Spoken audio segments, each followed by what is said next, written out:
Hello everyone, I am Sushil Kesri, Senior Physics Faculty Vidya Mandir classes HL Korwa.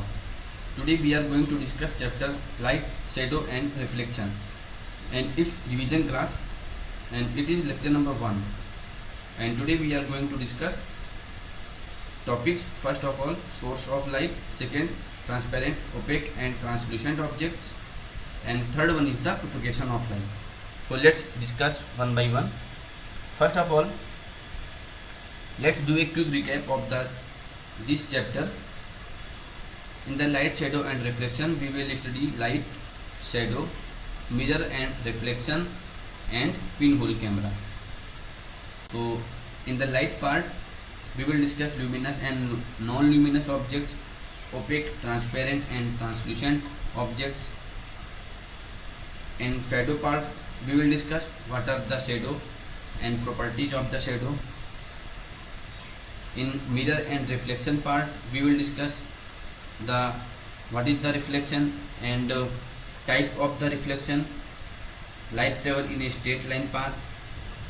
And in the pinhole camera, we will discuss what is the pinhole camera, how it can be formed, and what are the properties of the image formed by pinhole camera. So here we will discuss source of light here. So source of light, source का meaning क्या हुआ कि which object which can create, which can emit light are called as the source. So all bodies which emit light are known as source of light. तो वो सभी body जो कि source, जो कि लाइट को एमिट कर सकता है, उन सभी को हम बोलेंगे सोर्स ऑफ लाइट है. It can be of any shape and size. ये एक पॉइंट सोर्स भी हो सकता है, ये एक किसी डेफिनेट शेप का भी हो सकता है, लाइन सोर्स हो सकता है. Sources can be luminous or non luminous. So what is the luminous sources? दो sources which emit their own light, जो कि खुद की लाइट को एमिट करते हैं, उन सोर्सेज को हम बोलते हैं luminous sources. For example sun, bulb. तो ये सन अपनी खुद की लाइट को एमिट करता है, बल्ब है खुद की लाइट को एमिट करता है. तो इस वजह से हम इन सोर्सेज को बोलेंगे ल्यूमिनस सोर्सेज हैं. Objects like sun that give out or emit light of their own are called as the luminous objects. अब टार्च बल्ब है, it is an object which gives out light of its own, खुद की light को emit करता है. अब इसी में एक स्टार का एग्जाम्पल आता है, अक्सर पूछा जाता है एग्जाम्स में कि स्टार ल्यूमिनस ऑब्जेक्ट है या फिर नॉन ल्यूमिनस. तो स्टार्स जो होते हैं वो खुद की लाइट को एमिट करते हैं. सन भी एक स्टार है. तो स्टार्स जो है वो एक ल्यूमिनस सोर्सेज की कैटेगरी में आएगा. नाउ नॉन ल्यूमिनस सोर्सेज, सो दो sources which don't emit their own light but reflect the light falling on them from other sources. तो इनकी खुद की लाइट नहीं होती, बट किसी अदर सोर्सेज से लाइट इन ऑब्जेक्ट्स पे पड़ती है और वो रिफ्लेक्ट होकर के हमें हमारी आंखों पे वो लाइट आती है, तो हमें वो ऑब्जेक्ट दिखना शुरू हो जाता है. और ये इनकी खुद की कोई लाइट नहीं होती. तो इन सोर्सेज को हम बोलते हैं non luminous sources. For example moon, object surrounding us like table, chair. तो मून है, ये लाइट तो एमिट करता है, पर ये खुद की इसकी लाइट नहीं होती, वो सन की लाइट से जो है वो ल्यूमिनस होता है.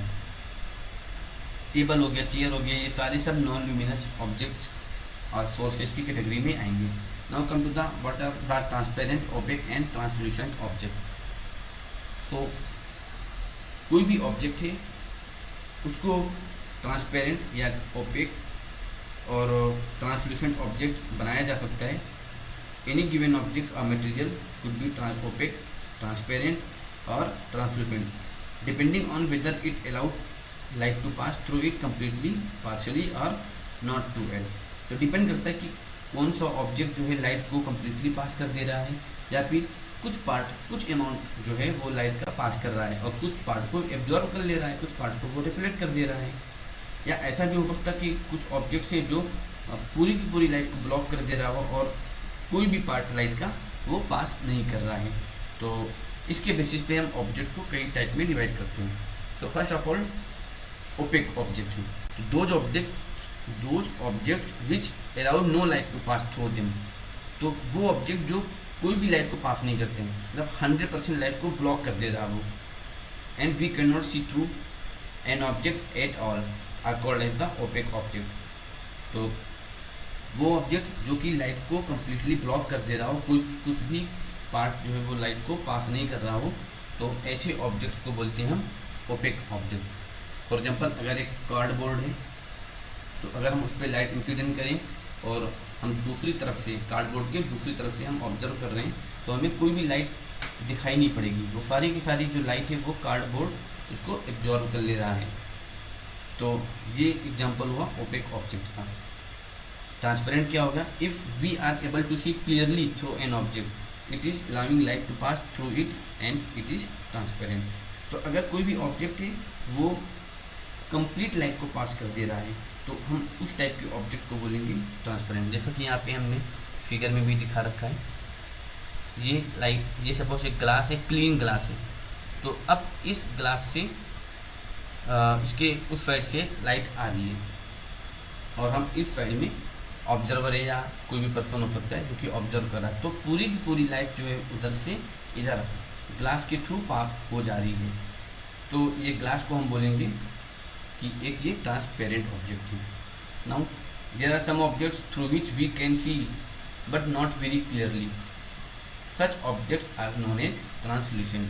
तो कुछ ऑब्जेक्ट्स ऐसे होते हैं जो कि पूरी की पूरी लाइट को ट्रांसमिट नहीं करता है, बल्कि कुछ लाइट को ट्रांसमिट कर देता है. तो ऐसे ऑब्जेक्ट्स को बोलेंगे हम ट्रांसल्यूसेंट. जैसे यहाँ पे एक है ये ग्लास, कंप्लीट क्लीन ग्लास है और उसके ऊपर एक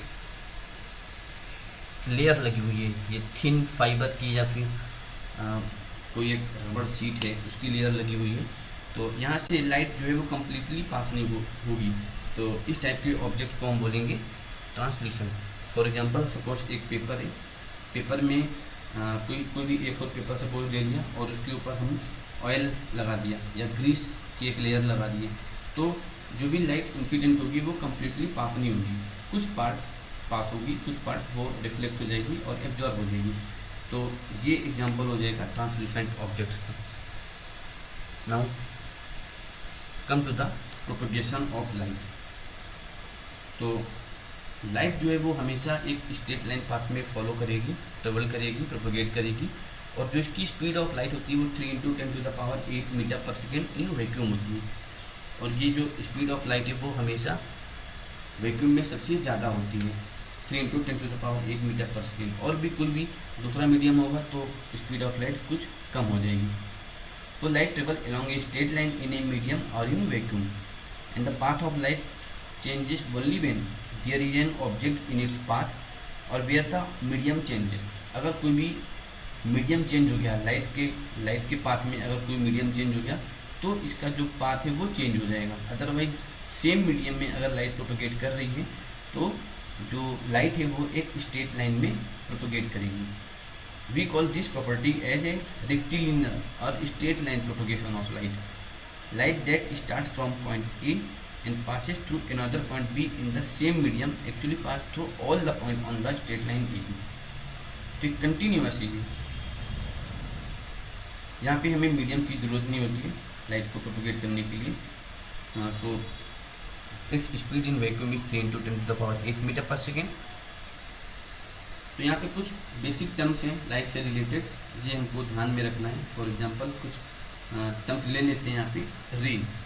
रे हम किसको बोलेंगे, बीम किसको बोलेंगे, क्या टाइप्स होते हैं बीम्स के, ये चीज़ हम लोग देखते हैं. तो a ray can be defined as imaginary line drawn in the direction in which the light is travelling. तो लाइट जिस डायरेक्शन में प्रोपोगेट कर रही है उस डायरेक्शन में अगर एक हम इमेजिनरी लाइन ड्रॉ करते हैं तो हम उसको बोलेंगे रे है. और यहाँ पे हमने एक डायग्राम भी शो किया हुआ है, एक एरो दिखा रखा है, and arrow indicate the direction of propagation of light. अगर ये राइट डायरेक्शन में एरो दिखा रखा है तो इसका मतलब कि लाइट जो है वो राइट डायरेक्शन में प्रोपोगेट कर रही है. लेफ्ट में तो लेफ्ट डायरेक्शन में प्रोपोगेट करेगी. तो जो एरो का डायरेक्शन है वो डायरेक्शन ऑफ लाइट को रिप्रेजेंट करेगा. The rays are directed outward from the source of light in a straight line. The arrowhead of a ray represent the direction of propagation of light. ये हमने explain भी किया है. Next what is beam. अब रे की बात हो गई रे के बाद एक टर्म आता है बीम। बीम किसको बोलेंगे? Bundle of rays is termed as beam. तो कई सारी रेज मिल करके एक बीम बनाती हैं, तो bundle of rays is called as the beam. Beam can be convergent, divergent और पैरेलल। तो ये बीम को हम 3 डिफरेंट टाइप्स में डिवाइड कर सकते हैं, convergent beam, divergent beam and parallel beam. तो यहाँ पे हमने दिखा भी रखा है इसका पैरेलल बीम ऑफ लाइट। तो देखो, if here all the rays constituting the beam move parallel to each other. तो अगर कोई भी कई सारी रेज हैं और ये एक दूसरे के पैरेलल हैं, तो इन सभी रेज को मिला करके हम बोलेंगे ये बीम है, पैरेलल बीम है। तो यहाँ पे देखिए कि जो रेज के बीच की गैपिंग है along the direction of propagation वो इक्वल है। कोई भी दो रे के बीच की गैपिंग ले लीजिए अगर, तो along the direction of propagation जो गैपिंग है वो सेम है। तो इससे हम इसको पहचान लेंगे कि ये एक पैरेलल बीम ऑफ लाइट है। The source of light at a very large distance like sun effectively gives a parallel beam. तो अगर सोर्स ऑफ लाइट बहुत लार्ज डिस्टेंस पे है, इन्फाइनाइटली लार्ज डिस्टेंस पे है, और ऑब्जर्वर बहुत लार्ज डिस्टेंस पे खड़ा है, तो जो सोर्स से लाइट आएगी ऑब्जर्वर की तरफ, तो ऑब्जर्वर क्या बताएगा कि वो पैरेलल बीम ऑफ लाइट है। Next, divergent beam of light. तो the rays going out from a point source generally form a divergent beam. तो अगर कोई एक सोर्स, कोई एक पॉइंट है, वहाँ से जो रेज हैं वो डाइवर्ज हो रही हैं, मीन्स वहाँ से बाहर जा रही हैं, तो हम उस टाइप की रे को बोलेंगे डाइवर्जेंट बीम। एंड इसको हम कैसे पहचानेंगे कि ये डाइवर्जेंट बीम है? तो अब यहाँ पे देखें अगर कि जो direction of propagation of light के अलोंग अगर हम मूव करें, तो रेज के बीच की जो गैपिंग है वो इंक्रीज होती जाएगी। यहाँ पे देखिए, ये अगर हम इसके अलोंग मूव कर रहे हैं तो बीच की जो गैपिंग है या ये जो डायमीटर है ये चेंज होता जा रहा है, इंक्रीज होता जा रहा है। तो इस टाइप की बीम्स को हम बोलेंगे divergent beam. Now come to the convergent beam of light. तो a beam of light that is going to meet or convergent at a point is known as convergent beam. तो यहाँ पे beam ऐसे आ रही है और ऐसा लग रहा है कि कहीं किसी एक पॉइंट पे जो रेज है वो मीट कर रही है along the direction of propagation of light. तो यहाँ पे हम कैसे पहचानेंगे कि ये कन्वर्जेंट बीम है? तो अगर हम प्रोपगेशन ऑफ लाइट के along मूव कर रहे हैं तो रेज के बीच की गैपिंग वो डिक्रीज करेगी। यहाँ पे देखिए, ये बीच की गैपिंग देखिए वो डिक्रीज कर रही है और किसी पॉइंट पे ये मीट करेंगी वहाँ पे वो जीरो होगी। तो अगर डायरेक्शन ऑफ प्रोपगेशन के अलोंग मूव करने पे जो रेज के बीच की गैपिंग है वो अगर डिक्रीज हो रही है तो हम उन बीम्स को बोलेंगे कन्वर्जेंट बीम ऑफ लाइट। तो इसका शेप कुछ इस तरीके से रहेगा। डाइवर्जेंट बीम है, उसका शेप कुछ इस तरीके से रहेगा। पैरेलल बीम ऑफ लाइट है, ये parallel to the each other. तो इस तरीके से हम बीम्स को पहचान लेंगे कि कौन सी पैरेलल बीम है, कौन सी डाइवर्जेंट बीम है और कौन सी कन्वर्जेंट बीम है। तो आज का लेक्चर यहीं तक रखते हैं। Okay, thank you so much.